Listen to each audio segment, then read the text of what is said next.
Ito guys, yung aking targeted therapy. Yan yung gamot o nag-shape na stripe.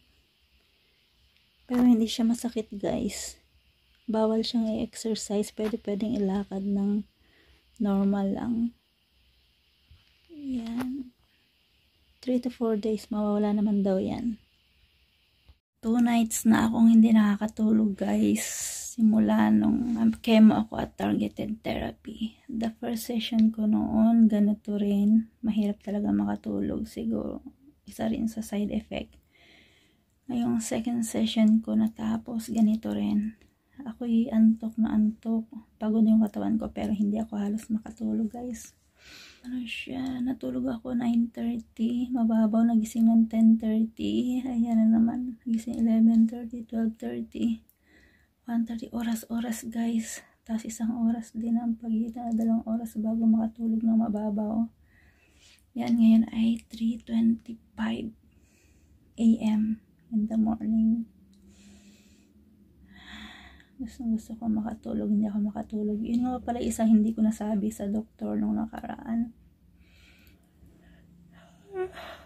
So next na check up ko, yun, sabihin ko sa doktor kung ano yung ito, na hindi ako makatulog halos. Tapos na ang gamot ko guys, kahapon. Tapos pahinga ngayong araw na to, Sabado. Tapos bukas Linggo, injection naman sa abdomen ko. Sana Lord, hindi ko ganun maranasan yung kagaya ng first session ko ng chemotherapy. Pero sa injection na yun, nakakatulog ako pag kalma ang katawan ko. Pag lumipas yung pain. Pero hindi nga siya lumilipas. Pero nakakatulog ako noon na nararamdaman ko rin yung pain. Pero at least nakakatulog ako. Pero pag ganitong chemotherapy at targeted therapy, hirap talaga ang makatulog ng ilang gabi. Kahit sa araw, higa lang ako, hindi rin ako nakakatulog. Kaya to Lord. Kaya to guys. Good morning guys. It's another beautiful day. Ayan, thank you Lord. Kahit hinang-hina ako, kaya ko pa rin maglakad papuntang bus stop. Second day of injection natin guys today sa second cycle of chemotherapy. Every time na matapos yung chemotherapy ko at targeted therapy, meron akong 5 days na injection. Yun guys, talagang hindi maganda yung pakiramdam ng katawan, kaya lang kailangan bumangon. Maaga pa akong bumangon guys kasi hindi pwedeng ganito. Maghapon na ako nasa room. Sabi ko nga, pero nag-work ako kaninang maga. Kasi nga guys, sabi ko hindi pwedeng ganito yung katawan ko. Hindi ako pwedeng magbabad sa bed. Hindi ako pwedeng alam mo yung magpadala sa nararamdaman ng katawan ko. Kailangan ko, sabi ko, hindi ako ganito. Sabi ko, ayoko ng ganito. So bumangon ako alas 7, nagsalang ako ng mga labahan nila. Yun, nag-abyad sa kusina. Hanggang ngayon guys, nag-ano ko ng breakfast namin. Yun, nagawan ko naman yung tungkulin ko yung trabaho ko ngayong umaga. Hindi lang talaga ako makapaglinis ng bahay guys.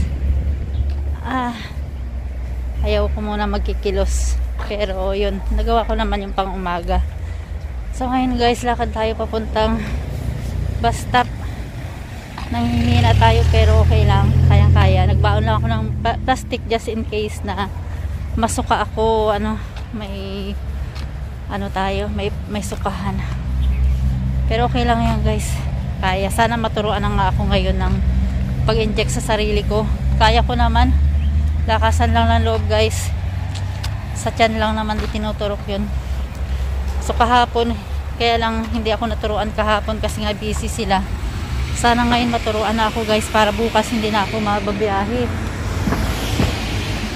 Para ako na lang kesa maglakad ako lang. Kaysa ko sa bagay, exercise din to paglalakad. Hello mga lalabs, tapos na tayo sa second day of injection na i-demonstrate na sa akin ng nurse paano mag-inject sa sarili ko sa abdomen. So bukas babalik pa ako para ako mismo yung magtuturok sa sarili ko. Yun guys, madali lang naman, kaya lang siyempre parang nakakatakot pag sa sarili. Ngayon guys, gusto kong pumunta ng palengke. Nanghihina ako, gusto kong kumain ng saging. Kailangan kong kumain ng saging guys. Okay lang yan para maka-exercise din ako ng lakad. Ay, malayo-layo yung lakarin lang guys. Pero okay lang din. Dito na ako guys sa bahay. Kadarating ko lang. So nag-upo-upo muna ako dito sa terrace para mainitan ako guys. Si Lola nagluluto na ng lunch. Hi guys! Good morning! It's another day. Today is 16 of January. Last day ng injection ko for the second cycle.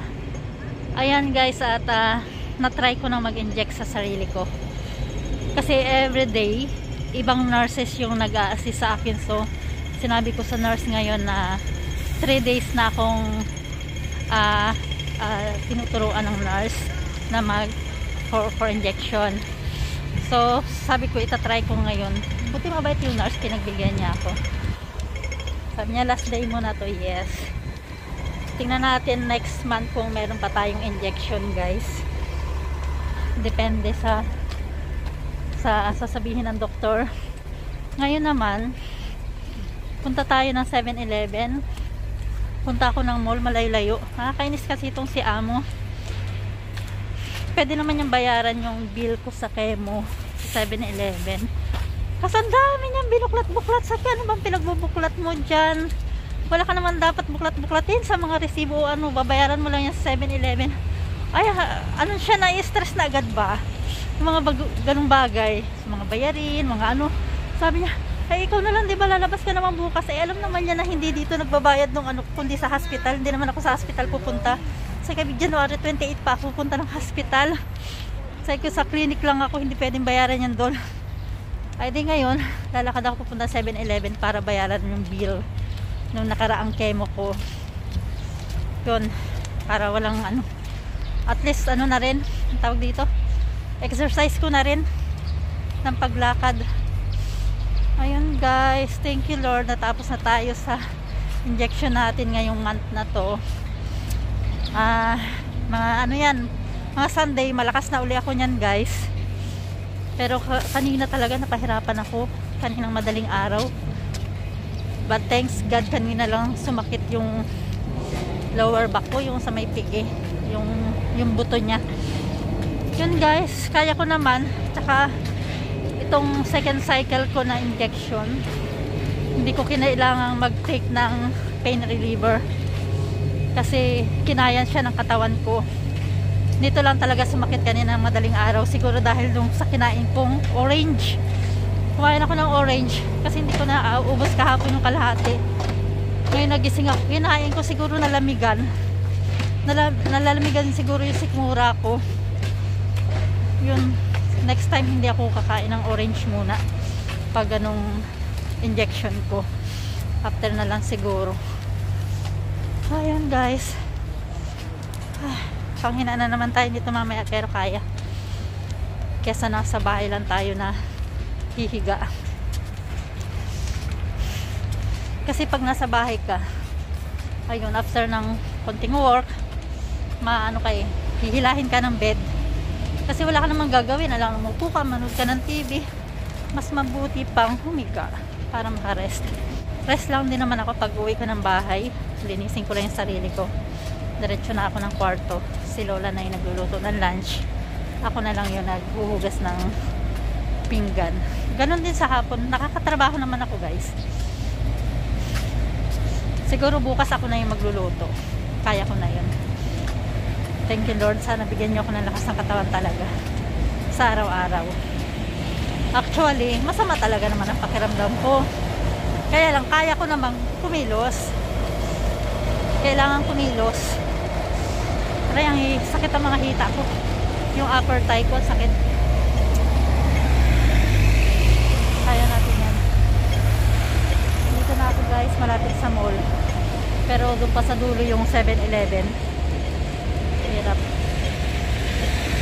Oh. Good morning guys. Ayan, nagising tayo ng alas 5 ng umaga para mag-toilet. Pero guys, hindi tayo ngayon. Dati everyday na humihilab yung tiyan ko kasi ayun, magpupup tayo. Pero today, wala. Kasi guys, kahapon kasi, kinausap ako ni Lola na pupunta kami ng market. Mamimili pero konti lang. So, tinatanong naman niya kung okay ako ngayong araw na to. Sabi ko, siguro okay ako, tingnan natin. Pero para make sure, uminom ako ng pain reliever kagabi. Kasi masakit talaga, sobra ang kasukasuan ko. Yung last day ng injection ko, dun lang sumakit yung aking katawan. So, para make sure, uminom ako ng medicine kagabi bago matulog. So, yun. Wala akong naramdamang sakit ngayon. Pati paghilap ng tiyan, kung mapupup ako, hindi ako nakapup. Yan ang iniintay ko guys, na makapup ako everyday para mailabas ko yung toxin sa katawan ko. Yun guys. At ngayon nagising tayo ng 5 AM. Hindi na tayo nakatulog. Ayun, nakinig tayo ng worship song. Praise song. Ayun, salamat guys sa inyong panonood ng aking video. Nakaganito talaga tayo. Lagi tayong balot na balot guys kasi nga winter dito sa Hong Kong ngayon. Saka ganito pala pag yung during na nagkikemo ka, malamig yung pakiramdam mo. Basta mahanginan ka, ang lamig nang pumapasok alam mo yun, parang pumapasok sa mata mo yung lamig, sa ulo mo. Kaya dapat talaga balot na balot ka. Thank you Lord. Maayos yung pakiramdam ko. May lakas tayo ngayong araw na to. So magagawa natin yung trabaho natin today. Lagi lang akong positive na kahit parang hindi ko kaya, parang hindi kaya ng katawan ko, iniisip ko lang na malakas ako, kaya ko. Siguro yun yung nakikita nila sa akin guys, kaya kahit katapos ko lang injection ko kahapon, nag-aakit sila lang mag-market ngayon. So, okay naman sa akin, okay lang, basta kaya ko. Kaya uminom ako ng medicine kagabi para mawala lahat ng sakit ng katawan ko, para magawa ko yung duty ko ngayong araw na to. After naman ito, pagbalik namin mamayang hapon, nag-aakit kasi siyang kumain sa labas. Kasi si Uncle uwi na bukas, Saturday. Punta na siya sa bansa nila. Then, kami na lang dalawa ni Lola lagi dito. So, yun. Okay na ang pagbigyan ko rin ng sarili ko na mag-yamcha. Namimiss ko rin naman kumain sa labas. Thanks God, kaya ko pala. Na kahit ganito yung pinagdadaanan ko, kahit parang napakahirap, pero gumagaan para sa akin. Nakakayanan ko. Kasi andyan si God guys. Talagang binibless niya ako, ginagabayan niya ako.